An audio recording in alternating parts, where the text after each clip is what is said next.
Hello friends, welcome back to my YouTube channel let's learn PSIR. So friends, कैसे हैं आप सब? I hope आप सब बहुत ही बढ़िया होंगे, बहुत ही मस्त होंगे और काफी बेहतरीन तरीके से अपने पढ़ाई को कंटिन्यू कर रहे होंगे।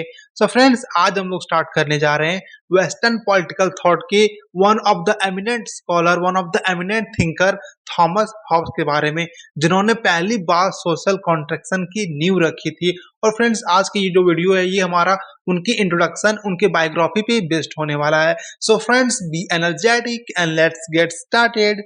चलिए फ्रेंड्स, स्टार्ट करते हैं हम लोग थॉमस हॉब्स के इंट्रोडक्शन को समझना उनके दिए गए एक प्यारे से कोट के साथ। The condition of man is a condition of war of every one against every one. Friends, ये जो कोट आप देख रहे हैं ये थॉमस हॉब्स के द्वारा उनके book one of the best book the Leviathan से लिया गया है। और फ्रेंड्स, इसके माध्यम से बेसिकली वो उस दौर में स्टेट ऑफ नेचर को रिप्रेजेंट करना चाह रहे हैं, स्टेट ऑफ नेचर को दिखाना चाह रहे हैं और ये कहना चाह रहे हैं, ये बताना चाह रहे हैं कि उस दौर में, उस सिचुएशन में जो यूरोप का कंडीशन था वो ये था कि वहाँ पे हर एक मैन का, हर एक इंडिविजुअल का ये कंडीशन था कि वहाँ पे हर किसी के साथ हर किसी का वॉर चल रहा था। इसका क्या कहने का मतलब हुआ? तो इसका मतलब ये है कि वहाँ पे मतलब इतनी ज़्यादा इंस्टेबिलिटी थी, इतनी ज़्यादा इनसिक्योरिटी थी वहाँ पे कि कोई अथॉरिटी था ही नहीं कि किसी के लाइफ को प्रिटेंड कर सके, किसी के लाइफ को प्रोटेक्ट कर सके, ठीक है? किसी का वहाँ पे कोई अपना राइट नहीं था।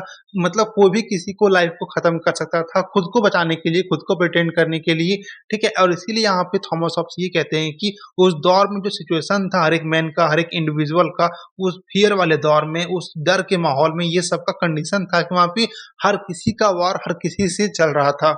ये सब बस इसलिए हो रहा था क्योंकि वहाँ पे कोई ऐसा स्टेट नहीं था, कोई ऐसा अथॉरिटी नहीं था, ठीक है, जो ये सारी चीज़ों को कंट्रोल कर सके, ठीक है, जो ये सारी चीज़ों को रोक सके, किसी के राइट को प्रोटेक्ट कर सके, किसी के लाइफ को सिक्योरिटी प्रोवाइड करवा सके। वहाँ पे ऐसा कोई अथॉरिटी था ही नहीं। तो बेसिकली ये नेचुरल स्टेट ऑफ नेचर को बताना चाह रहे हैं इस स्टेटमेंट के माध्यम से थॉमस हॉब्स। Got it? तो चलिए फ्रेंड्स, हम लोग अब आगे बढ़ते हैं और जैसा कि हम लोगों को पता है कि आज हम लोग स्टार्ट करने जा रहे हैं थॉमस हॉब्स के सीरीज को, ठीक है? तो फ्रेंड्स, आज के जो वीडियो है ये हमारा उनके इंट्रोडक्शन पे बेस्ड होने वाला है।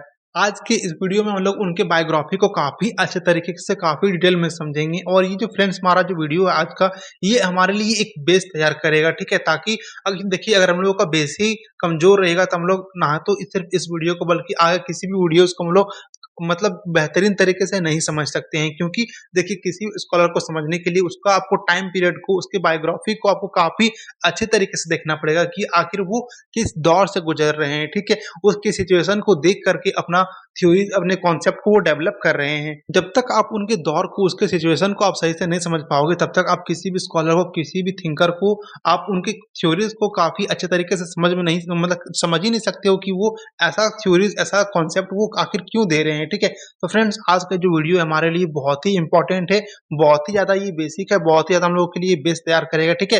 ताकि हम लोग आज का वीडियो और साथ ही साथ इनके आने वाले सारे थ्योरीज, सारे कॉन्सेप्ट को हम लोग काफी अच्छे तरीके से समझ सकते हैं। आने वाले वीडियोस में हम लोग देखेंगे कि इनका जो थॉमस हॉब्स का जो है वो साइंटिफिक मेथड को कैसे बताता है कि पॉलिटिक्स में कैसे उसका यूज कर सकते हैं। फिर हम लोग देखेंगे कि जो हॉब्स है वो स्टेट और स्टेट ऑफ नेचर के बारे में वो क्या कहते हैं, कैसे इसको डिफरेंशिएट करते हैं, ठीक है?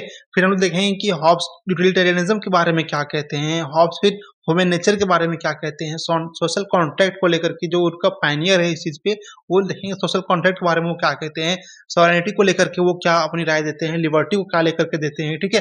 फिर हम लोग ये भी देखेंगे कि फ्रेंड्स आखिर वो कैसे पहले इंडिविजुअलिस्ट थे, ठीक है, बाद में कैसे वो एब्सोल्यूटिज्म पे काफी ज्यादा वो फोकस करने लग गए हैं, ठीक है? देखिए फ्रेंड्स, आज ये जो सीरीज है हमारा थॉमस हॉब्स का, ये काफी थोड़ा वास्ट है, ठीक है, काफी ज्यादा ये लेंदी है और इसीलिए इसको हम लोगों ने 10 पार्ट में डिवाइड किया है ताकि हम लोग को काफी अच्छे तरीके से समझ में मतलब आ जाए, ठीक है? अगर हम लोग पार्ट बाय पार्ट पढ़ेंगे हर एक कॉन्सेप्ट को, तो हम लोग काफी इजिली हम लोग सारे कॉन्सेप्ट को ग्रैस्प कर सकते हैं, ठीक है? और ये सारे मतलब कॉन्सेप्ट को, सारे थ्योरीज को कवर करने के बाद हम लोग लास्ट पार्ट में देखेंगे उनके क्रिटिसिज्म को कि आखिर इतने सारे कॉन्सेप्ट देने के बाद भी उनको किस लिए, किस आर्गुमेंट के साथ उनको क्रिटिसाइज किया जाता है। Getting it? तो चलिए फ्रेंड्स, हम लोग अब आगे बढ़ते हैं और स्टार्ट करते हैं थॉमस हॉब्स को काफी डिटेल में, काफी अच्छे तरीके से समझना। तो फ्रेंड्स देखिए, हम लोगों को ये पता है कि जो कोई भी स्कॉलर होता है, कोई भी थिंकर होता है, वो एक्चुअली अपने टाइम का, अपने दौर का वो चाइल्ड होता है। कि हर थिंकर, हर स्कॉलर जो अपने सिचुएशन में, अपने टाइम पीरियड में देख रहा होता है, जो एक्सपीरियंस कर रहा होता है, उसके अकॉर्डिंग वो अपने सारे कॉन्सेप्ट को, अपने सारे थ्योरीज को वो बिल्ड करता है। और अगर हम लोग बात करें थॉमस हॉब्स की, तो फ्रेंड्स अब जब ये इनका जब जन्म हुआ था, ठीक है, इंग्लैंड में। तो फ्रेंड्स वहाँ का जो सिचुएशन था, वहाँ का जो मतलब कंडीशन था वो काफ़ी ज़्यादा मतलब खराब था। बहुत ही मतलब इनका जो सारा कॉन्सेप्ट है ना वो एक्चुअली उनके दौर से, उनके मतलब टाइम पीरियड से रिफ्लेक्ट होता है, उनके शायद टाइम पीरियड से सारा प्रभावित है, ठीक है? वो जो टाइम था वो रिनेसा का पीरियड था। हम लोगों को सबको पता है कि जो 15th सेंचुरी था, इनका जो जन्म था वो एक्चुअली लेट 15th सेंचुरी और अर्ली 16th सेंचुरी में हुआ था। और वो जो पीरियड था वो रेनेसां का लगभग पीक पे पहुँचने वाला पीरियड था, ठीक है? उस समय रेनेसां काफ़ी पीक पे जा रहा था। काफ़ी ज़्यादा वहाँ पे यूरोप में इनसिक्योरिटी बनी हुई थी, काफ़ी ज़्यादा वहाँ पे इंस्टेबिलिटी थी, ठीक है? और इसीलिए क्या हो रहा था वहाँ पे कि मतलब कंडीशन वहाँ पे बहुत ही ज़्यादा खराब हो चुका था, बहुत ही ज़्यादा वहाँ पे वॉर की सिचुएशन क्रिएट हो चुकी थी।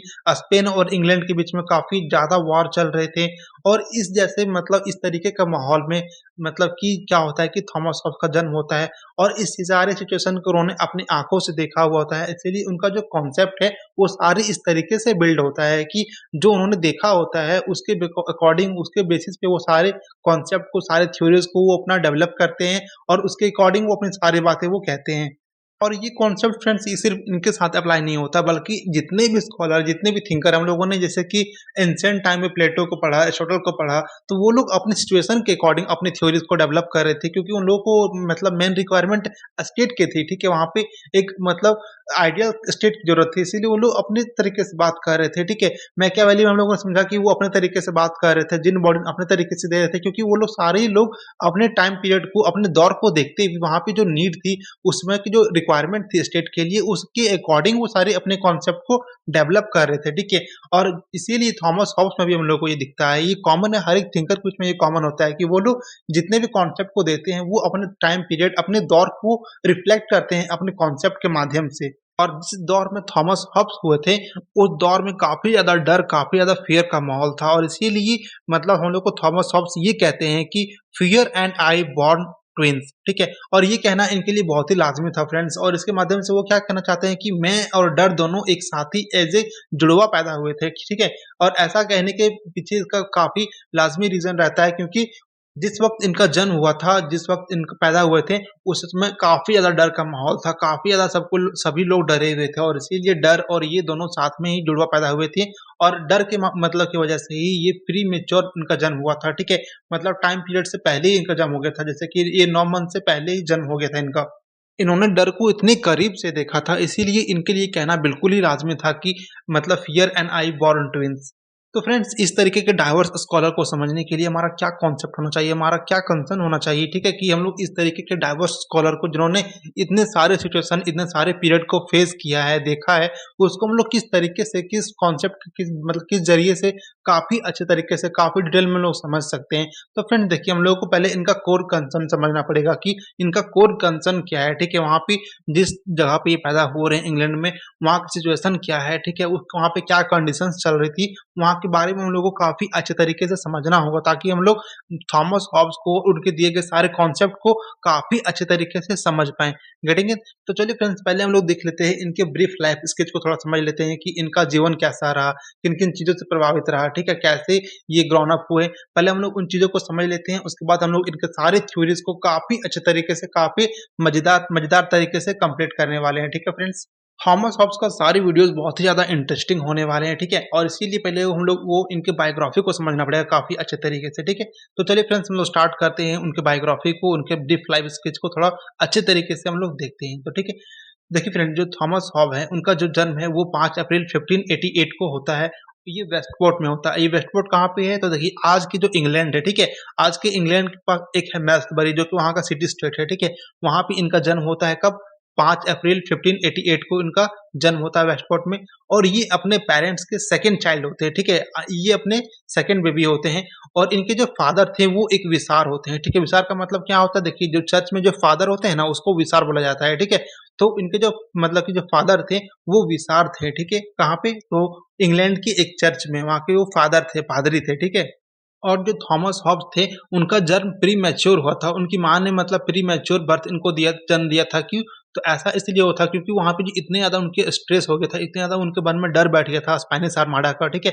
वहाँ पे स्पेनिश आर्माडा का इन्वेजन हो ही रहा था इंग्लैंड में, ठीक है? हालाँकि स्पेनिश बाद में युद्ध हार गया था। जिस वक़्त इनका जन्म हुआ था 1588 में, उसी वक़्त 1588 में स्पेन ने इंग्लैंड पे काफ़ी मतलब कि ज़ोरों-शोरों से हमला कर दिया था।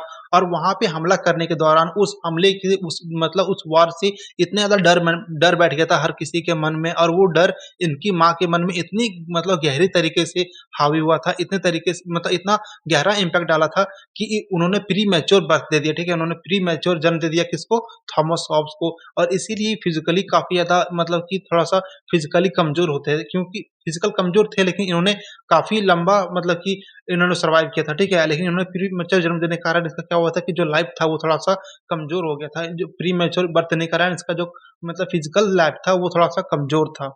लेकिन उस डर के माहौल ने, उस स्पेनिश का जो वॉर हुआ था, स्पेनिश ने जो इन्वेज़न किया था इंग्लैंड के ऊपर, उन्होंने सबके मन में मतलब बहुत ही ज़्यादा डर फैला दिया था, ठीक है? और देखिए फ्रेंड, जो वॉर होता है ना, हालाँकि स्पेनिश यहाँ पे वॉर हार गया था, 1588 में जो वॉर हुआ था स्पेनिश का इंग्लैंड के ऊपर, वो स्पेनिश वहाँ पे हार गया था। लेकिन देखिए, कोई हारता या कोई जीतता नहीं है। अगर वॉर होता है तो हर किसी का लॉस होता है, किसी का ज़्यादा होता है, किसी का कम होता है, ठीक है? स्पेनिश भले ही हारा, उसका ज़्यादा लॉस हुआ, लेकिन जो इंग्लैंड था, वहाँ पे भी कम लॉस नहीं हुआ, वहाँ पे भी काफ़ी ज़्यादा लॉस हुए।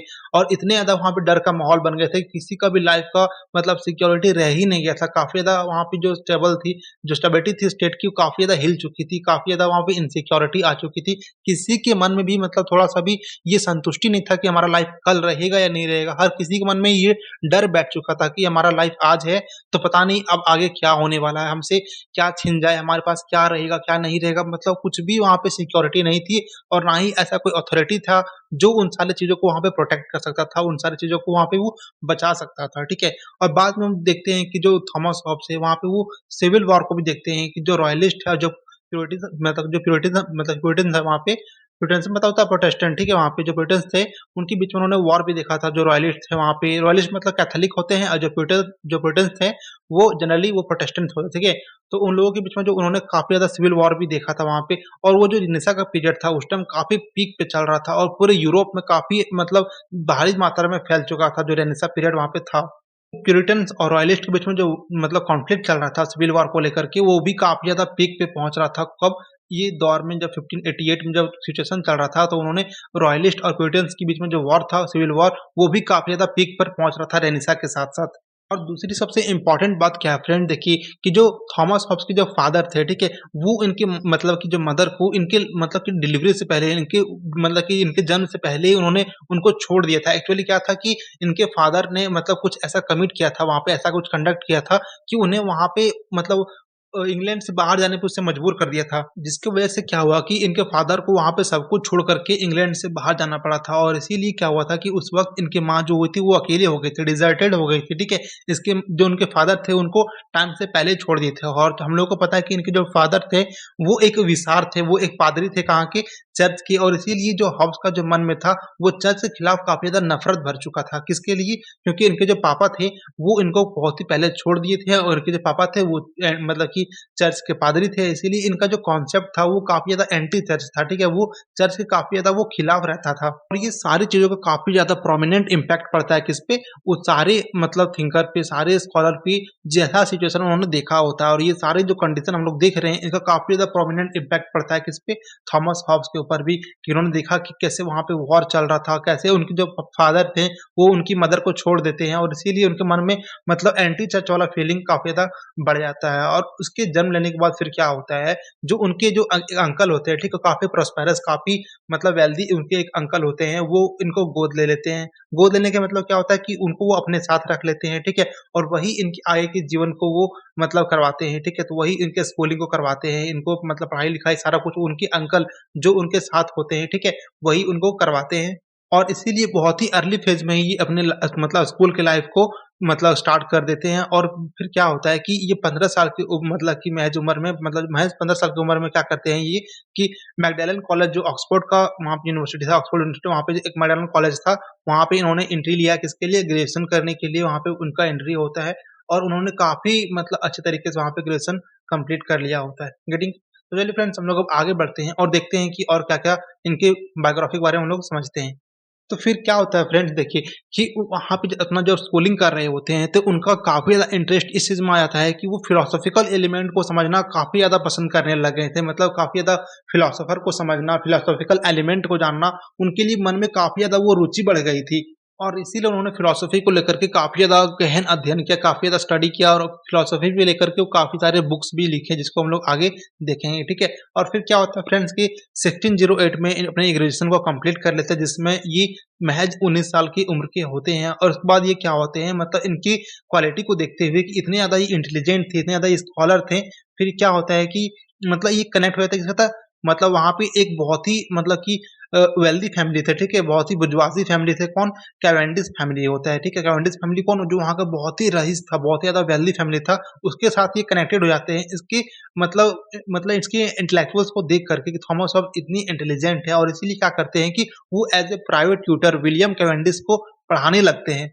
और विलियम कैवेंडिश जो थे वो बहुत ही ज़्यादा मतलब कि यंगर नहीं थे, बहुत ज़्यादा छोटे नहीं थे, बल्कि कुछ ही मतलब छोटे थे किससे कंपैरिज़न में, तो थॉमस हॉब्स के कंपैरिज़न में। थॉमस हॉब्स महज़ 19 साल का मतलब एज में ही ग्रेजुएशन कंप्लीट कर चुके थे ऑक्सफोर्ड यूनिवर्सिटी से और इतने ज़्यादा वो ब्रिलियंट थे कि वो काफ़ी जल्दी वो कनेक्ट हो गए किससे, कैवेंडिश फैमिली से, क्योंकि उन कैवेंडिश फैमिली ने उनकी काबिलियत को देखा कि ये इनकी जो काबिलियत है, इनके जो इंटेलेक्चुअल्स हैं, वो काफ़ी अच्छा है और ये हमारे बेटे को काफ़ी अच्छे तरीके से पढ़ा सकता है। और वो फिर क्या करता है कि वो विलियम कैवेंडिश को पढ़ाना स्टार्ट कर देता है, जो कि उनसे बहुत ही ज़्यादा छोटा नहीं होता है, लगभग उसके मतलब उन्हीं की एज का होता है, ठीक है?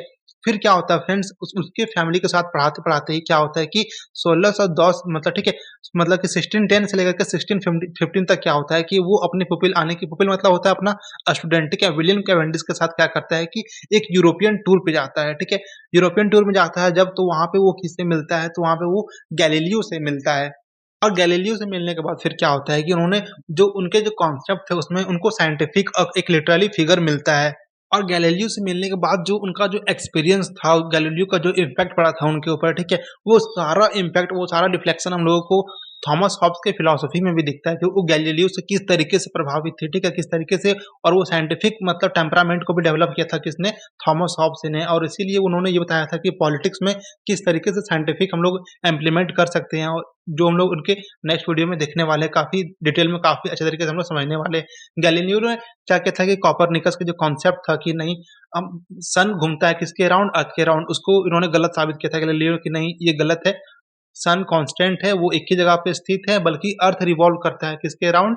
सन के अराउंड रिवॉल्व करता है। और इसी तरीके से मतलब उनके मिलने के बाद काफ़ी ज़्यादा प्रभावित हुए थे गैलीलियो से, और उनका शायद मतलब कि जितने भी उन्होंने एक्सपीरियंस किया था गैलीलियो से, उसका सारा साइंटिफिक टेम्परामेंट हम लोगों को इनके फिलॉसफी के कॉन्सेप्ट में रिफ्लेक्ट होता है। उसके बाद क्या होता है फ्रेंड्स कि मतलब ये साइंटिफिक टेम्परामेंट को डेवलप करने के बाद फिर क्या होता है कि ये हिंट मतलब हिस्ट्री पे भी काफ़ी ज़्यादा इंटरेस्ट लेने लगते हैं, ठीक है? कि हिस्ट्री में जिस तरीके का मूवमेंट पहले हो चुका होता है, किस तरीके से नेशन ने फेस किया होता है, किस तरीके से सारा एम्पायर डेवलप हुआ होता है, किस तरीके से सारा एम्पायर का फॉल डाउन हुआ होता है। उन्होंने काफ़ी सारी चीज़ों पे काफ़ी गहन अध्ययन करना स्टार्ट कर देता है। किसके बाद? वहाँ से लौटने के बाद, यूरोपियन टूर से लौटने के बाद, ठीक है? और फिर 1629 में ये क्या करते हैं कि ये मतलब ट्रांसलेट करते हैं जो मतलब हिस्ट्री में जो सबसे बड़ा वार हुआ था, पेलोपोनेशियन वार, जिसमें हम लोग समझा था किसमें? प्लेटो की सीरीज़ में हम लोगों ने देखा था पेलोपोनेशियन वार किस तरीके से काफ़ी बड़ा इम्पैक्ट डालता है, ठीक है? उन्होंने उसको ट्रांसलेट करवाया था इंग्लिश में, ठीक है? और ये ऐसा किस लिए करवाया था? तो उन्होंने ये बताने के लिए करवाया था, ये वार्निंग के तौर पे करवाया था, और इंग्लैंड को साथ-साथ वो मोटिवेट करना चाह रहे थे कि डेमोक्रेसी या किसी भी फॉर्म ऑफ गवर्नमेंट किस तरीके से हानिकारक हो सकता है स्टेट के ऊपर, अगर आप लोगों ने इस चीज़ को नहीं समझ पाया कि अगर स्टेट का इम्पोर्टेंस क्या होता है, अगर आप लोगों ने स्टेट के इम्पोर्टेंस को नहीं समझ पाया, तो एक दिन इंग्लैंड का भी हाल बहुत ही बुरा होगा।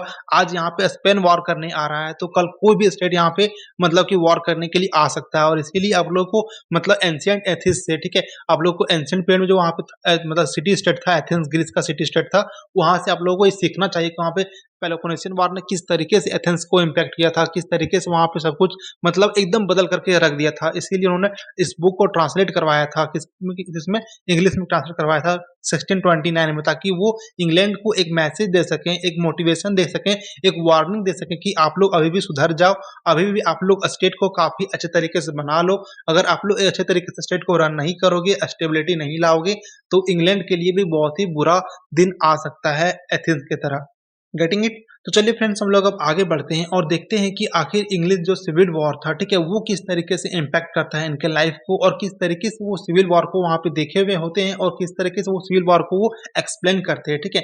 तो फ्रेंड्स क्या होता है कि 1642 से लेकर के 1651 के बीच में वहाँ पे काफी ज्यादा सिविल वॉर चल रहा होता है। कहाँ पे? इंग्लैंड में। किसके किसी बीच में? तो मोनार्की के बीच में चल रहा होता है और पार्लियामेंट के बीच में चल रहा होता है। इसका मतलब क्या हुआ? कैथोलिक और प्रोटेस्टेंट के बीच में वहाँ पे बहुत ही ज्यादा कॉन्फ्लिक्ट चल रहा होता है, ठीक है। कैथोलिक और प्रोटेस्टेंट क्या होता है फ्रेंड्स? पहले आप लोग इन दोनों के डिफरेंस को काफी अच्छे तरीके से समझ लीजिए, ठीक है। तो कैथोलिक मतलब क्या होता है? कैथोलिक वो होते हैं जो चर्च को, रिलीजन को मतलब प्रमोट करते हैं, ठीक है। जैसे कि मान लीजिए हम लोग और आप लोग अगर किसी रिलीजन पे, किसी चर्च पे, किसी भी मतलब कि कॉन्सेप्ट अगर बिलीव करते हैं रिलीजन को लेकर के, ठीक है, तो हम लोग को जो भी कैथोलिक बोलेगा, जो भी चर्च बोलेंगे, हम लोग उस चीज को मानने के लिए तैयार है कि नहीं, साहब बोल रहे हैं, मास्टर बोल रहे हैं, फादर बोल रहे हैं, तो वो सही होगा, ठीक है। हम लोग को बिल्कुल भी डायलेक्टिक्स नहीं करना है, बिल्कुल भी आर्ग्यूमेंट नहीं करना है उनके खिलाफ। वो जो बोल रहे हैं वो सच मान लेना है हम लोगों को। ये होते थे कैथोलिक, ठीक है। जो चर्च ने कह दिया कि ऐसा होना है तो ऐसा होना है, ठीक है। वो इफ या बट वाला सिचुएशन वहां पे आता ही नहीं था, ठीक है। जबकि जो प्रोटेस्टेंट थे वो क्या थे? तो वो नहीं करते थे ऐसा, ठीक है। वो कहते थे कि हम लोगों के बीच में अगर गॉड है, ठीक है, हम लोग मानते हैं कि रिलीजन होता है, धर्म होता है, भगवान होते हैं, ठीक है, लेकिन भगवान को और हमारे बीच को मिलाने के लिए किसी मीडिएटर का जरूरत क्यों होना चाहिए, ठीक है। तो वहां पे क्या होता था एक्चुअली, चर्च इतने ज्यादा करप्ट हो चुके थे कि मतलब बहुत ही रॉन्ग प्रैक्टिसेस को वहां पे अपनाने लग गए थे, ठीक है। और इसीलिए जो प्रोटेस्टेंट थे वो रिफॉर्म की बात करते थे कि नहीं, हम लोगों को रिफॉर्म चाहिए। हम लोग ऐसा क्यों माने कि गॉड, भगवान जिन्होंने हम लोगों को बनाया है, उन लोगों को हम लोगों से बात करने के लिए किसी मीडिएटर का जरूरत पड़े। और ये कॉन्सेप्ट फ्रेंड हम लोग आज भी देखते हैं, मतलब कोई भी रिलीजन में ऐसा होता है कि मान जैसे कि हम लोग हिंदू धर्म का एग्जांपल लेते हैं, यहाँ पे पंडित होते हैं जो कांटेक्ट करवाते हैं किसके, मतलब कि गॉड और हमारे बीच में, वो एक मीडिएटर का वो काम करते हैं। अगर हम लोग इस्लाम धर्म में देखें तो वहाँ पे मतलब जो होते हैं क्या, मौलाना साहब होते हैं, ठीक है, वो काम करते हैं खुदा और उसके जो भक्त होते हैं उसको मिलाने के लिए। तो ऐसा मीडिएटर क्यों, ठीक है। हम लोगों को किसी मीडिएटर का जरूरत क्यों है कि हम लोग किसी के थ्रू मतलब भगवान से मिल सके? भगवान ने अगर हम लोगों को बनाया है तो हम लोग डायरेक्टली क्यों नहीं पहुंच सकते उनके तक? तो यही ये रिफॉर्म का बात करते थे कि देखिए, आप जो कह रहे हैं वो हो सकता है कि वो सच होगा, लेकिन हम बिलीव नहीं करेंगे, ठीक है। हम लोग उसके ऊपर तर्क करेंगे कि ऐसा कर रहे थे, इस पे क्या इनका बेनिफिट है, क्या लॉस है, ठीक है। वो कैसे मतलब वो सारी चीजों को डायलेक्टिक्स, आर्गुमेंट, डेलिब्रेशन के साथ वो देखते थे, ठीक है। वो रिफॉर्म का मांग करते थे। और ये जो कॉन्फ्लिक्ट चल रहा था कैथोलिक मतलब और प्रोटेस्टेंट के बीच में, ये बहुत ही बड़ा बढ़ता गया और लास्ट में ये सिविल वॉर का रूप ले लिया। ये कॉन्फ्लिक्ट जो था वो सिविल वॉर में बदल गया, ठीक है। और इससे क्या हुआ, ये जो सिविल वॉर स्टार्ट हुआ, इससे इंग्लैंड को काफी ज्यादा मतलब कि अनस्टेबल बना दिया और काफी ज्यादा वहां पे केओटिक वाला सिचुएशन क्रिएट कर दिया। बिल्कुल भी वहां पे स्टेबिलिटी नहीं थी, वहां पे बिल्कुल भी मतलब कि एक जरा सा भी स्टेबल नहीं था वहां का यूरोप। किसी के साथ भी सिक्योरिटी नहीं थी वहां पे, एकदम बिल्कुल ही अनस्टेबिलिटी और इनसिक्योरिटी वहां पे आ चुका था। और फिर क्या होता है फ्रेंड्स, ये जो कैथोलिक और जो प्रोटेस्टेंट का जो वॉर चल रहा होता है वो स्टार्टिंग में इतना ज्यादा बढ़ जाता है। लेकिन फिर क्या होता है ना कि इनिशियल फेज में जो प्रोटेस्टेंट होते हैं, ठीक है, जो प्रोटेस्टेंट होते हैं, जो प्रोटेस्टेंट होते हैं, वो तो जीत जाते हैं इस वॉर को, ठीक है। और वो एक रिपब्लिकन गवर्नमेंट को स्टैब्लिश करते हैं ऑलिवर क्रॉम्वेल के अंतर्गत, ठीक है। ऑलिवर क्रॉम्वेल उनके लीडर होते हैं, उसके अंतर्गत वो क्या करते हैं, एक रिपब्लिकन गवर्नमेंट का वो स्टैब्लिश करते हैं। लेकिन क्या होता है कि वो बहुत ही शॉर्ट पीरियड ऑफ टाइम के लिए होता है, बहुत ही छोटे समय के लिए होता है। और फिर क्या होता है कि मतलब 1660 में दोबारा से मोनार्की स्टोर रहता है चार्ल्स द्वितीय के मतलब कि अंतर्गत, ठीक है। पहले तो क्या होता है कि जो प्रोटेस्टेंट होते हैं, जो प्रोटेस्टेंट होते हैं, वो लोग अपना गवर्नमेंट को एस्टैब्लिश करते हैं, ठीक है। लेकिन बाद में फिर क्या होता है कि जो रिपब्लिकन फॉर्म ऑफ गवर्नमेंट है, उसको वो लोग उखाड़ फेंकते हैं और दोबारा से मोनार्की वहाँ पे रीस्टोर हो जाती है, रीएस्टैब्लिश हो जाती है। किसके अंतर्गत? तो चार्ल्स द्वितीय के अंतर्गत वहाँ से दोबारा मोनार्की आ जाती है। और चूंकि वहाँ पे देखिए, जो जो थॉमस हॉब्स थे वो तो मतलब कि जो मोनार्की थे वहाँ पे, जो मतलब विलियम के साथ वो मतलब कि काफी क्लोज आ चुके थे, ठीक है, मोनार्की काफी क्लोज आ चुके थे। और इसीलिए क्या हुआ कि जब वहाँ पे Republican form of government establish हुई थी, तो जो हॉब्स थे वहाँ पे वो फ्रेंच को मतलब वहां से फ्रेंच चले गए थे। कहाँ से? इंग्लैंड से, ठीक है। वहाँ पे वो इंग्लैंड खाली करके वो फ्रेंच चले गए थे। लेकिन बाद में जब वापस आते हैं, वहाँ पे वापस जब इंग्लैंड आते हैं, तभी देखते हैं कि वहाँ पे जो सिविल वॉर था, ठीक है, वो काफी मतलब सिचुएशन काफी खराब करके रखा है, बिल्कुल भी वहाँ पे खत्म नहीं हुआ था, ठीक है। उस वक्त भी कॉन्फ्लिक्ट चल रहा था पार्लियामेंट के साथ में और मोनार्की के बीच में, काफी ज्यादा वो कॉन्फ्लिक्ट उस टाइम भी चल ही रहा था। उतने टाइम बाद भी ऐसा कुछ बदलाव नहीं आया था वहाँ पे इंग्लैंड में कि किसी के लाइफ में कुछ सुधार आया हो, किसी के लाइफ में कुछ चेंजिंग आया हो, कुछ पॉजिटिविटी दिख रहा हो, ऐसा कुछ भी नहीं था। वहाँ से लौटने के बाद भी वो इस चीज़ को देख पा रहे थे, इस चीज़ को फ़ील कर रहे थे कि आज भी यहाँ का सिचुएशन, यहाँ का कंडीशन उसी तरीके से जिस तरीके से कुछ टाइम पहले था, कुछ समय पहले होता था। आज भी वहाँ पे वही वॉर, वही पार्लियामेंट, वही मोनार्की का क्वेश्चन आज भी रेज़ हो रहा है और आज भी वो सारे सिचुएशन आज भी वो वहाँ पे प्रिवेल कर रहे हैं। और फिर इस वजह से क्या होता है फ्रेंड्स कि इतने सारे कंडीशन को, इतने सारे सिचुएशन को देखने के बाद हॉब्स की रियलाइज करते हैं, उनको ये रूट कॉज पता चलता है कि इनके जो जड़ है, इतने सारे जो प्रॉब्लम यहाँ पे क्रिएट हो रहे हैं, सिविल वॉर वगैरह, इनका जो सबसे बड़ा जो रूट कॉज है ना, वो ये है कि यहाँ पे वो एब्सोल्यूट अथॉरिटी का एब्सेंस है, ठीक है। वहाँ पे कोई भी एब्सोल्यूट अथॉरिटी नहीं है जो इन लोगों को गाइड करे, ठीक है। चाहे वो फिर मोनार्की हो या रिपब्लिक हो या कोई भी फॉर्म ऑफ गवर्नमेंट हो, उनको गाइड करने वाला कोई अथॉरिटी है ही नहीं कि इन लोगों को गाइड कर सके कि नहीं, जो तुम लोग कर रहे हो वो गलत कर रहे हो, ठीक है। तुम लोग को ये पता ही नहीं है कि वो तुम लोगों को स्टेट का ज़रूरत क्यों है, स्टेट का क्या इम्पोर्टेंस है, स्टेट को किस तरीके से फॉलो करना चाहिए, स्टेट को फॉलो करने से क्या होगा, ठीक है। और स्टेट के बिना तुम्हारा जीवन कैसा रहेगा, ये तुम लोगों को पता ही नहीं है, ठीक है। और इसीलिए उनका मानना था कि चाहे किसी भी फॉर्म ऑफ गवर्नमेंट क्यों ना हो, आखिर वो लोग अगर फाइट कर रहा है, अगर वो लोग सिविल वॉर कर रहा है, तो उन लोग का सिर्फ एक ही रीज़न हो सकता है, उन लोग का एक ही रूट कॉज़ हो सकता है कि उन लोगों को पता ही नहीं कि आखिर उन लोगों को स्टेट का ज़रूरत क्यों है, स्टेट को उन लोगों को क्यों फॉलो करना चाहिए और स्टेट के बिना उन लोग का लाइफ कैसा होने वाला है, ये उन लोग को अंदाज़ा बिल्कुल भी नहीं है, ठीक है। तो चलिए फ्रेंड्स, हम लोग अब आगे बढ़ते हैं और देखते हैं कि और क्या-क्या बातें वो कहते हैं, ठीक है। तो फ्रेंड देखिए, जैसा कि उन्होंने डिस्क्राइब किया था वहाँ पे कि किस तरीके से सिविल वॉर वहाँ पे प्रिवेल कर रहा था और उसका जो रूट कॉज़ उन्होंने बताया था, तो उन्होंने यही बताया था कि वहाँ पे जो एब्सेंस ऑफ अथॉरिटी है, ठीक है? जो एब्सेंस ऑफ अथॉरिटी है, जो उन लोग को बताने वाला कोई नहीं है कि आखिर किस तरीके से उन लोग को अपना स्टेट को रन करना चाहिए, किस तरीके से अपना स्टेट को वो आगे बढ़ा सकता है, स्मूथली गवर्न कर सकता है, वो बताने वाला कोई अथॉरिटी नहीं है। वो अथॉरिटी का जो एब्सेंस है, उसकी वजह से इतने ज़्यादा मतलब क्लैशेज़ होते हैं, इतने ज़्यादा कैओटिक सिचुएशन वहाँ पे क्रिएट होते हैं, इतने ज़्यादा वहाँ पे बदलाव आते हैं, ठीक है? इतने ज़्यादा वहाँ पे सिविल वॉर आते हैं, वो इसलिए आता है क्योंकि वहाँ पे कोई भी ऐसा एब्सोल्यूट अथॉरिटी का मतलब कि प्रेज़ेंस नहीं है, जो उन लोगों को गाइड कर सके, बता सके क्या सही है, क्या गलत है, ठीक है? और इसीलिए यहाँ पे क्या करते हैं फ्रेंड्स कि वो बहुत ही मतलब कि एक वाइडेंट, एक बहुत ही ज़्यादा प्रोमिनेंट बुक तैयार करते हैं, बहुत ही ज़्यादा एक उनका इम्पोर्टेंट वर्क है लेवियाथन, ठीक है? और लेवियाथन की मदद से वो क्या करते हैं, ये सारी चीज़ों को वो अपना एक गाइडेंस प्रोवाइड करवाते हैं, जो कि 1651 में पब्लिश हुआ था, ठीक है? और ये एक साइंटिफिक टेम्परामेंट के साथ हुआ था क्योंकि हम लोगों को पता है कि वो गैलीलियो से भी काफ़ी ज़्यादा वो इम्पैक्ट थे, काफ़ी ज़्यादा वो प्रभावित हुए थे, ठीक है? इसीलिए उन्होंने साइंटिफिक प्रिंसिपल को काफ़ी ज़्यादा वहाँ पे वो इम्बिड किया था, ठीक है? वो सारे क्वेश्चन को, सारे सवालों का आंसर देने के लिए जो स्टेट या किसी भी फॉर्म ऑफ गवर्नमेंट से रिलेटेड जितने भी क्वेश्चन थे कि आखिर स्टेट का ज़रूरत क्यों है, स्टेट को किस तरीके से रन किया जा सकता है, वहाँ पे जो भी फॉर्म ऑफ गवर्नमेंट होगा, वो किस तरीके से वो स्टेट में स्टेबिलिटी बना के रख सकता है, ये सारे क्वेश्चंस का आंसर देने के लिए उन्होंने लेवियाथन का फॉर्मेशन किया था। लेवियाथन का वर्क जो था उनका, वो काफ़ी ज़्यादा प्रोमिनेंट रोल प्ले करता है कि वो सारे क्वेश्चन को एक अच्छा गाइडेंस दे सके, एक अच्छा फ्लो दे सके, ठीक है? जिससे कि स्टेट को काफ़ी अच्छे तरीके से गवर्न किया जा सके। Getting it? तो फ्रेंड्स देखिए, हम लोगों ने यहाँ पे लेवियाथन का जो उनका जो बुक था, उनका हम लोग कवर पेज लगाया है, ठीक है? उनका जो इंटरफ़ेस था, वो हम लोगों ने यहाँ पे लगाया है और यहाँ पे आप लोग काफ़ी अच्छे तरीके से देख पा रहे होंगे कि जिनका जो लेवियाथन का जो प्रीफ़ेस था, वो कुछ इस तरीके से था कि वहाँ पे देखिए, ऊपर में क्या है कि नीचे एक सिविलाइज़्ड सोसाइटी है, ठीक है? सिविलाइज़्ड सोसाइटी के पीछे फिर क्या है, एक पहाड़ है और पहाड़ के पीछे एक बहुत मतलब कि ताकतवर इंसान, बहुत ही एब्सोल्यूट इंसान खड़ा है, जिनके हाथ में स्वॉर्ड है, तलवार है, ठीक है? और वो यहाँ पे मतलब इस पिक्चर के माध्यम से मतलब थॉमस हॉब्स क्या रिप्रेजेंट करना चाह रहे हैं, तो वो मतलब बताना चाह रहे हैं, रिप्रेजेंट करना चाह रहे हैं कि देखिए, हम लोग जो यहाँ पे कर रहे हैं, जो सिविल सोसाइटी में जो चल रहा है ना, जो सोसाइटी में हम लोग यहाँ पे कर रहे हैं, हर किसी के साथ, हर किसी को कोई जो कॉन्स्पिरेसी कर रहा है, ठीक है? हर किसी का वॉर हर किसी के साथ हो रहा है, क्या गलत हो रहा है, क्या सही हो रहा है, वो हर एक चीज़ को वो इंसान देख रहा है। कौन? जो पहाड़ के पीछे खड़ा है, उसके पास तलवार भी है, ठीक है? उसके पास तलवार कहने का मतलब क्या है कि वहाँ पे उसके पास पनिशेबल पावर भी है। अगर आप गलत कर रहे हो, तो उसको पनिश करने का भी क्षमता उसके पास है।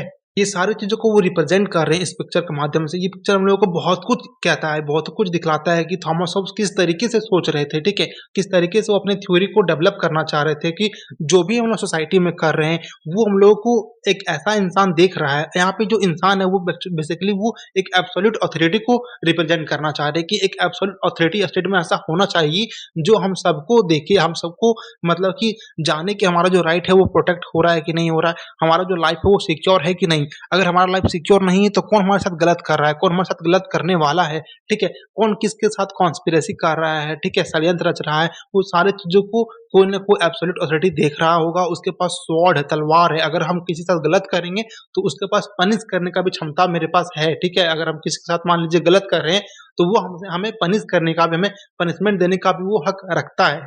और ये सारी चीज़ों को वो रिप्रेजेंट कर रहे हैं अपने बुक में, और उनके सारी चीज़ों का जो कॉन्सेप्ट है, उनका जो थॉट प्रोसेस है, उनका जो कोर कंसर्न है फ्रेंड्स थॉमस हॉब्स का, वो हम लोगों को उनके बुक, उनकी द मतलब फेमस बुक द लेवियथन के इंटरफेस, उनके कवर पेज से ही हम लोगों को वो दिखता है, वो काफ़ी ज़्यादा रिफ्लेक्ट होता है, ठीक है? और इसीलिए उनका जो बुक है वो काफ़ी ज़्यादा आर्गुमेंट करता है इसके फेस में, मतलब इसके मतलब कि इसके लिए कि वो एक स्ट्रॉन्ग सॉवरेन स्टेट का डिमांड करते हैं, वो स्ट्रॉन्ग सॉवरेन स्टेट का मांग करते हैं कि नहीं, आपको एक ऐसा स्ट्रॉन्ग पावर चाहिए, एक ऐसा स्ट्रॉन्ग अथॉरिटी चाहिए जो पूरे स्टेट को कंट्रोल कर सके, पूरे स्टेट को वो ऊपर से ही देख सके कि क्या गलत हो रहा है, क्या सही हो रहा है, ठीक है? ह्यूमन एग्जिस्टेंस का क्या इंपॉर्टेंस है, स्टेट का क्या मतलब कि इंपॉर्टेंस है, स्टेट का कैसे किस तरीके से आप स्टेट में काफ़ी अच्छे तरीके से रन कर सकते हैं, और ये कब होगा, तो वो ये कहते हैं कि ये ह्यूमन कंसेंट से होगा, ठीक है? जिसको हम लोग आगे पढ़ेंगे काफ़ी अच्छे तरीके, जब हम लोग पढ़ेंगे कि थॉमस हॉब्स सोशल कॉन्ट्रैक्ट के बारे में क्या कहते हैं, तो हम लोग सोशल कॉन्ट्रैक्ट की थ्योरी में से काफ़ी डिटेल में समझेंगे कि वहाँ पे वो ह्यूमन कंसेंट का क्या इंपॉर्टेंस बताते हैं, ठीक है? कि ये यहाँ पे जितने सारा कुछ होंगे वो ह्यूमन कंसेंट से होगा, ठीक है? हर एक लोगों का, हर एक इंडिविजुअल का कंसेंट से वहाँ पे किया जाएगा, और वो सारा पावर वो खुद, वो एक स्ट्रेंग मतलब स्ट्रॉन्ग जो अथॉरिटी वहाँ पे होगा, वो लोग सारा पावर वो लोग हर एक इंडिविजुअल खुद उसको देगा, ठीक है? वो ह्यूमन कंसेंट से होगा।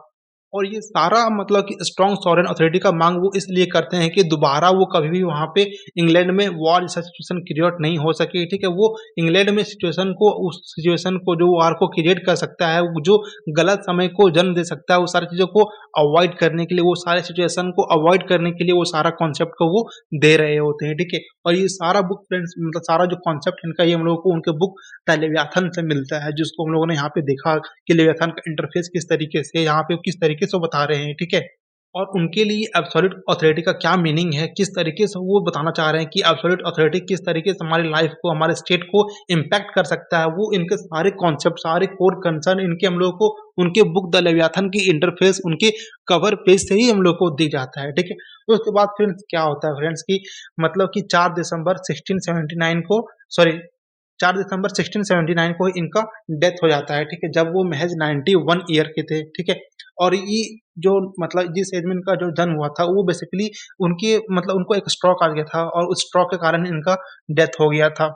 लेकिन फिर जब वो मतलब एकदम मरने के कगार पे थे, ठीक है? जब उनका डेथ होने वाला था, तो उनके जो आखिरी स्टेटमेंट थे, वो ये थे कि a great lived in the dark, ठीक है? A great live in the dark उनका आखिरी स्टेटमेंट था उनके लाइफ का, ठीक है? जिसके माध्यम से वो कहना चाह रहे थे कि मतलब वो प्रीमैच्योर जन्म लिए थे, वो डर के माहौल में जन्म लिए थे, लेकिन फिर भी उनके लिए उस अंधेरी रात में भी उनका एक बहुत ही लंबा छलांग था कि मतलब प्रीमैच्योर बर्थ लेने के बाद भी उन्होंने बहुत ही लंबा जीवन जिया। उन्होंने 91 वर्ष का जीवन उन्होंने जिया था जब उनका देहांत हो रहा था, ठीक है? तब वो 91 वर्ष के हो चुके थे, और उनके बीच उन्होंने काफ़ी इन्फ्लुएंशियल वर्क किया, जो आज भी हम लोगों के लिए बहुत ही ज़्यादा रेलेवेंस है, पॉलिटिकल फिलॉसफी के लिए रेलेवेंस है। उनका योगदान को कभी भी भुलाया नहीं जा सकता है, ठीक है? और इसीलिए वो क्या कहते हैं कि उनका जो जीवन है, तो वो ग्रेट लिव्ड था, ठीक है? A great lived in the dark. उस घनी मतलब अंधेरी रात में, उस अंधेरी मतलब अंधेरी सिचुएशन में भी उनका जो जीवन था बहुत लंबा छलांग लगाया था, बहुत ही लंबा छलांग लगा करके उन्होंने 91 वर्ष की जीवन अवधि को पूरा किया था, जब उनका देहांत 4 दिसंबर 1679 को हो गया था एक स्ट्रोक पड़ने की वजह से, ठीक है? और इसीलिए फ्रेंड्स जो हॉब्स का जो आइडियाज़ है, ठीक है? वो बहुत ही इम्पोर्टेंट, बहुत ही ज़्यादा प्रोमिनेंट ग्राउंड वर्क क्रिएट करता है मॉडर्न सोशल कॉन्ट्रैक्ट थ्योरी के लिए, ठीक है? काफ़ी ज़्यादा ये, और इनका मतलब जो कॉन्सेप्ट था वो ना कि सिर्फ़ उस समय के लिए सीमित रहा, बल्कि इनका जो कॉन्सेप्ट है सोशल कॉन्ट्रैक्ट का, वो आगे बहुत ही थिंकर के लिए रास्ता खोल के रख दिया, ठीक है? बहुत ही आने वाले थिंकर के लिए इन्होंने एक बेस तैयार कर दिया, और इसी थिंकर के बेसिस पे, थॉमस हॉब्स के बेसिस पे ही उन्होंने जॉन लॉक, जॉन मतलब कि फिर जीन जैक रूसो और काफ़ी सारे थिंकर ने ही मतलब थॉब्स के ही कॉन्सेप्ट को डेवलप करके, उसी को टेढ़ा-मेढ़ा करके अपना सारा कॉन्सेप्ट को उन्होंने मतलब कि डेवलप किया। जैसे कि हम लोग आगे पढ़ेंगे, जब उन लोगों को पढ़ेंगे तो हम लोग देखेंगे कि उन लोग किस तरीके से थॉमस हॉब्स से प्रभावित होकर के उन्होंने किस तरीके से अपने सोशल कॉन्ट्रैक्ट थ्योरी को डेवलप किया है, ठीक है? और इसीलिए इनका जो आइडियाज़ था थॉमस हॉब्स का, वो बहुत ही प्रोमिनेंट ग्राउंड वर्क था, बहुत ही एक लैंडमार्क छोड़ कर के गया था पूरे मॉडल सोशल कॉन्ट्रैक्ट थ्योरी के लिए, पूरे मॉडल फिलॉसफी के लिए उन्होंने पूरा मतलब तख्ता पलट कर रख दिया। और ये आगे वाले मतलब कई सारे थिंकर के लिए, कई सारे फ्यूचर स्कॉलर के लिए उन्होंने एक रास्ता बना दिया कि तुम इस बेसिस पे अपना काम कर सकते हो। और हम लोग देखेंगे कि आने वाले सारे थिंकर किस तरीके से इनके कॉन्सेप्ट को यूज करके ही अपना सारा कॉन्सेप्ट को डेवलप किए हैं। Getting it?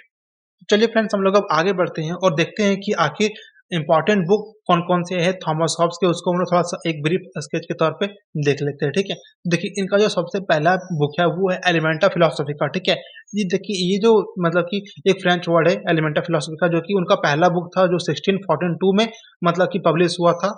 और ये मतलब फिलोसॉफिकल वर्क पे इनका बेस्ड था। ठीक है, ये पहला बुक उनका जो था जो कि फिलोसॉफिकल वर्क पे था।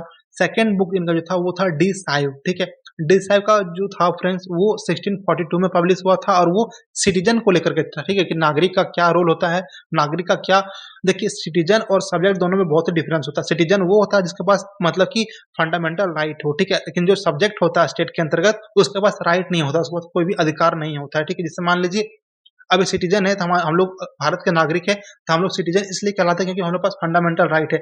अगर मान लीजिए हम लोग के पास फंडामेंटल राइट नहीं होता बल्कि उल्टा हम लोग के पास फंडामेंटल ड्यूटी सिर्फ होता, तो हम लोग एक सब्जेक्ट हो जाता है स्टेट के। ठीक है, लेकिन हम लोग एक सिटीजन है, हम लोग नागरिक है क्योंकि हम लोग के पास अधिकार है, राइट है। ठीक है, तो ये इनका सेकंड बुक था। थर्ड बुक था इनका लेवियाथन, जो कि 1651 में पब्लिश हुआ था और ये एक कॉर्नर स्टोन था। ठीक है, बहुत ही लैंडमार्क बुक था इसके लिए, तो मॉडर्न पॉलिटिकल फिलोसफी के लिए। ठीक है, बहुत ही इंपॉर्टेंट बुक था। इनका जो फोर्थ बुक था फ्रेंड्स वो था डी कॉर्पोर। ठीक है, ये 1655 में पब्लिश हुआ था और ये जनरली इनके मेटलिस्टिक व्यू को दर्शाता है कि हॉब्स किस तरीके से मेटलिस्टिक कॉन्सेप्ट को ये प्रमोट करते थे, किस तरीके से उनको देखते थे, इस चीज को वो रिप्रेजेंट करता था। ठीक है, इनका जो नेक्स्ट बुक था वो था डी ह्यूमैन। ये मतलब कि मैन पे बेस्ड था, इंसान की जो एक्चुअल नेचर था। ठीक है, उन पे ये बेस्ड था। ठीक है, फिर इनका जो नेक्स्ट बुक था वो था डी नायल सेक्सन वाला। ठीक है, ये 1660 में पब्लिश हुआ था। हम लोग तो क्रोनोलॉजी बेस्ड हम लोगों ने सजाया है कि किस तरीके से उनका पहला बुक से लेकर के लास्ट बुक तक हम लोगों ने उनको क्रोनोलॉजी के बेस्ड पे इन्होंने हम लोगों ने सजाया है। ठीक है, और इनका ये जो बुक था ये ज्योमेट्री पे बेस्ड था बेसिकली। ठीक है, जब ये मिले थे गैलीलियो से उनके बाद इन्होंने ये बुक का फॉर्मेशन किया था जो कि ज्योमेट्री पे बेस्ड था। फिर इनका जो लास्ट बुक था फ्रेंड्स वो था मतलब कि द लॉन्ग पार्लियामेंट। ठीक है, जिसको बेहीमोथ बोला जाता है। ठीक है, और ये उनके मरणोपरांत पब्लिश हुआ था, इनके मरने के बाद ये पब्लिश हुआ था, जो कि सिविल वॉर के ऊपर था कि इंग्लिश सिविल वॉर किस तरीके से इंग्लैंड को इम्पैक्ट किया, किस तरीके से इंग्लैंड को हार्म किया और उससे क्या क्या पॉजिटिव इम्पैक्ट हुआ था, वो सारी चीजों को उन्होंने इस चीज में डिस्क्राइब किया है और ये बुक उनके मरने के बाद पब्लिश हुआ था।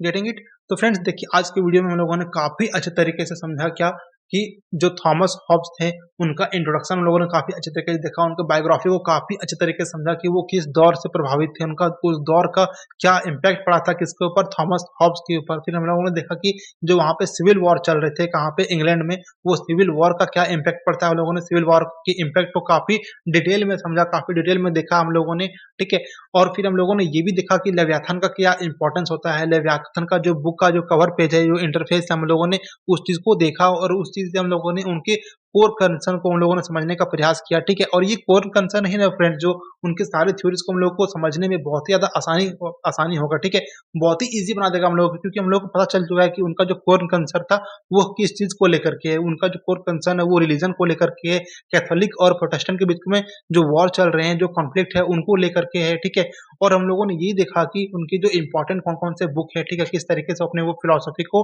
डेवलप करते हैं, हम लोगों ने सारे कॉन्सेप्ट को काफी बारीकी से देखा। आप लोग सारे वीडियोस को काफी अच्छे तरीके से देखते रहना, आप लोग को काफी मजा आएगा थॉमस हॉब्स को पढ़ने में। थॉमस हॉब्स रियली एक इंटरेस्टिंग थिंकर है, एक रियली इंटरेस्टिंग स्कॉलर है। ठीक है, अगर आप इनको काफी अच्छे तरीके से पढ़ेंगे तो आप लोगों को पढ़ने में बहुत ही मजा आने वाला है। Getting it friends? तो आई होप कि आपको आज का ये वीडियो काफी पसंद आया हो, आप लोग ऐसे ही बने रहे। ठीक है, प्लीज स्टे ट्यून्ड, आप लोग को पढ़ने में बहुत ही मजा आने वाला है थॉमस हॉब्स की पूरे सीरीज को। ये थोड़ा सा वास्ट है, इसीलिए हम लोग उसको थोड़ा सा लॉन्ग में पढ़ेंगे, मतलब टोटल 10 पार्ट में कवर करेंगे, पार्ट बाय पार्ट करके, ताकि आप लोग को समझने में बहुत ही आसानी हो। और फ्रेंड्स में देखिए, जो मेरा इतना सारा इंपॉर्टेंट बुक और कोड को इम्प्लीमेंट करने का, इसमें इंपोर्ट करने का मतलब मेरा मेन मोटिव ये होता है कि क्या होता है कि अक्सर एग्जाम में क्या करता है ना कि किसी के बुक को, किसी के कोड को उठा करके ही डाल दिया जाता है एग्जाम में कि उसी को एज ए क्वेश्चन उसे दे दिया जाता है कि ये जो कॉन्सेप्ट है, ये जो बुक है, ये जो कोट है, ये किस थिंकर का है, किस स्कॉलर का है, किस कंटेक्स्ट में दिया गया है। इसी से क्वेश्चन बना करके एग्जामिनर अक्सर पूछ दिया करता है। ठीक है, इसीलिए हम ज्यादा फोकस करता हूँ कि बहुत सारे थिंकर का हर एक कोट को यूज कर सकूं, हर एक कोट को आप तक पहुंचा सकूं, हर एक बुक को आप लोगों को आप तक पहुंचा सकूं। Getting it friends? तो आई होप आपका आज का ये वीडियो आपको बहुत ही पसंद आया होगा। अगर फ्रेंड्स आपको आज का ये वीडियो काफी पसंद आया होगा, ठीक है, तो वीडियो को एक लाइक करें, अपने फ्रेंड्स के साथ भी शेयर करें, और अगर आप इस चैनल पे नए, चैनल को सब्सक्राइब कर लें और बेल आइकन को प्रेस करना बिल्कुल भी ना भूलें, ताकि आने वाले सारे वीडियोस का अपडेट नोटिफिकेशन आप तक सबसे पहले पहुंचे। तो मिलते हैं फ्रेंड्स नेक्स्ट वीडियो में, तब तक के लिए जय हिंद, थैंक यू, बाय बाय।